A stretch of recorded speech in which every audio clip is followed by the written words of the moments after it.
বাবারে আজকে অনেক শীত। হ্যাঁ আসলে অনেক শীত।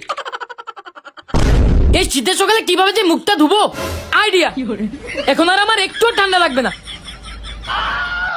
সবাই দেখি পাগল হয়ে গেছে।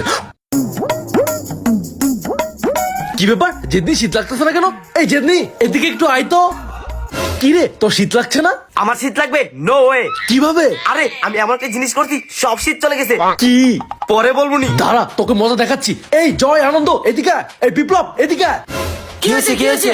আরে শোন তাহলে, জেদনি আজকে তীব্র শীতের মাঝেও খালি গায়ে হাঁটতেছে। এই সরে এখান থেকে। এই জেদনি বল, তুই কি এমন করেছিস যে তোর শীত চলে গেল? হ্যাঁ বলো। জলদি বল, কাহিনী না করে এক্ষুনি বল। আরে শুনো তাহলে, আমগো এলাকার সব পোলাপান শীতের ভিতরে গোসল করতে ভয় পায়। আমি গোসল করে প্রমাণ করে দিব আমি অনেক শক্তিশালী।